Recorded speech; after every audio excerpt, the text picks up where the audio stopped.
Hola, bienvenidos al canal EduArtPrint, donde hablamos sobre arte y diseño. Subí ayer unas imágenes de una última obra que hice de 3 dimensiones, eh, donde continúo trabajando esta combinación entre lo orgánico y lo geométrico, que fue lo que terminé haciendo a fines del año pasado. Eh, Posteriormente a la muestra de construcciones visuales, ahora retomo la producción y bueno, surgió esta obra. A veces, y a mí me sucede que me pasa siempre por el medio la mitología en cuanto a fuente inspiradora, digamos, de alguna manera, para motivarme para la expresión a través de la visualidad y de los objetos. Otras veces es la literatura. Bueno, están bastante emparentadas, ¿no? De última, lo mitológico se traduce a través de textos. Pero digo la literatura en cuanto a obras y siempre caemos en lo mismo, ¿no? En lo clásico están todas las respuestas y es más, están los interrogantes para seguir haciéndose. Pero claro, ya hay planteos clásicos, ¿no? Como decirte, qué sé yo, ideas que tienen que ver con nosotros, qué sé yo, el idealismo del Quijote, ¿no?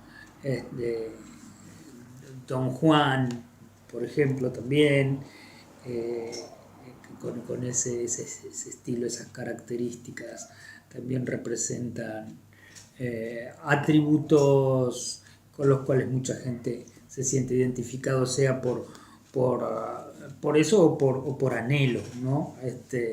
Las dudas de Hamlet, y así podemos seguir. Y con Fausto la inconformidad, el conformismo total de todo, pero que eso lo lleva, lo motiva a buscar esa conformidad, pero la búsqueda es agónica, es terrible, no se banca a sí mismo hasta el punto en que, producto de esa frustración, él llega a hacer un pacto con el diablo, y de eso se trata, y ahí está el otro personaje que alimenta esta historia escrita por Goethe.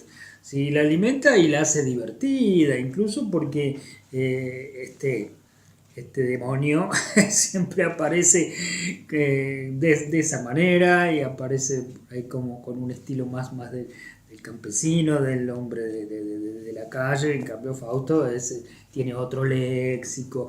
Es más, hay tantos cuentos dentro del Fausto que a veces ni aparece Fausto como personaje, y sí está el demonio.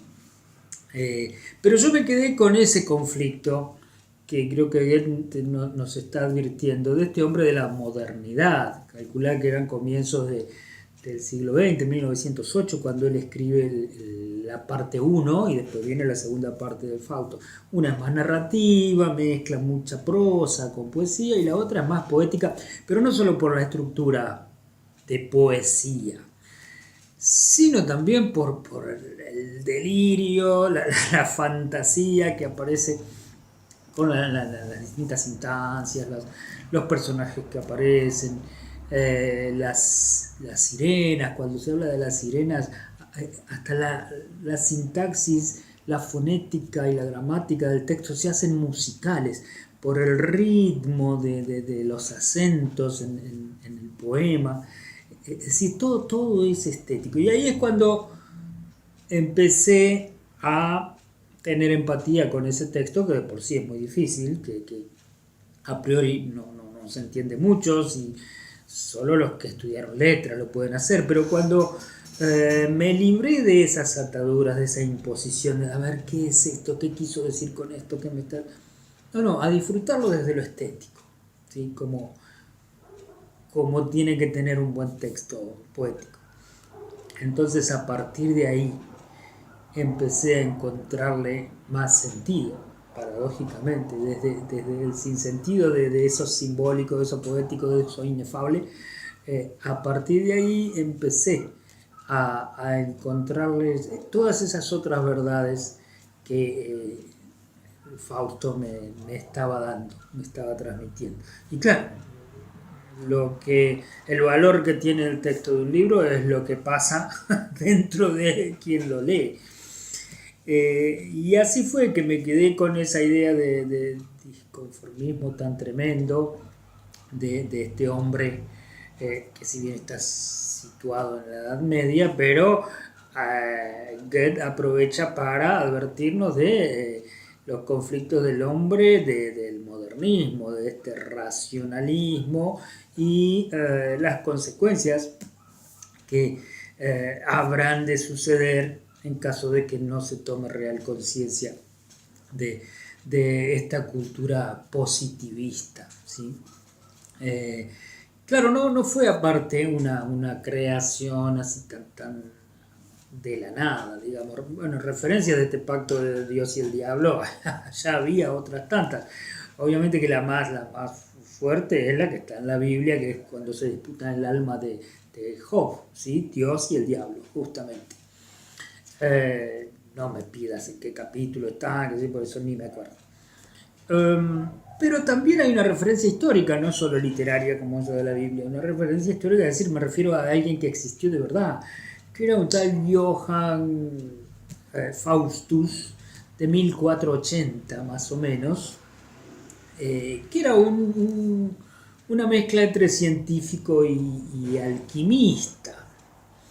Además era un tarotista, adivinador y un charlatán que gracias a esos atributos y a su capacidad de seducción y convencimiento gozó de mucho prestigio y fama en aquellos tiempos, sobre todo en la zona del sur de Alemania. Bueno, hay referencias históricas de esta persona y del personaje y Goethe toma también parte de esta vida real más allá de las fuentes literarias. En fin, calcula que este libro fue escrito en 1908, publicado en 1908, y da cuenta sobre todo de eso, ¿no? de este conflicto dramático de este hombre que no se conforma con su situación, con su ser, con su vida y claro, como el perfecto hombre racional lo tiene que saber todo, tiene que tener la causa de todo, como si se pudiese resumir en ese positivismo, ese racionalismo, ¿sí? la respuesta a todas las verdades, ¿no? Y a partir de ahí me quedo con ese conflicto y claro, después paso a mi parte, que es crear algo.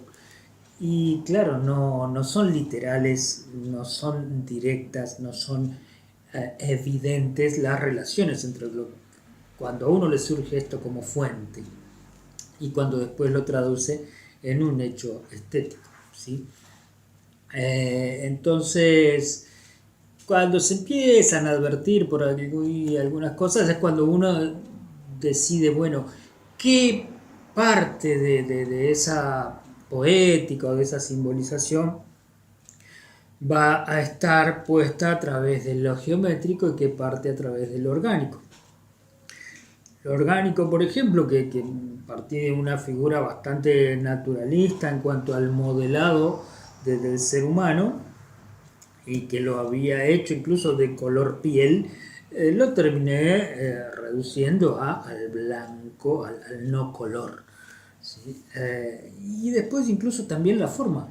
Lo fui deformando porque quería que estuviesen puestos mis dedos, que se notara la deformación de la figura, pero a través del gesto, ¿sí? Que entonces incluso había intentado con las estecas, pero eso ya era demasiado convencional, quería destruirlo más todavía.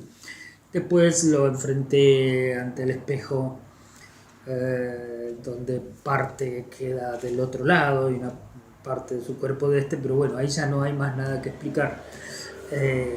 Así como me sucede a mí, como lector, con el Fausto de Goethe, por lo menos sí creo que es importante dejar que vos veas, que vos sientas qué es lo que te sucede a vos a partir de esta obra a la que le llamé lenta y silenciosa la autodestrucción.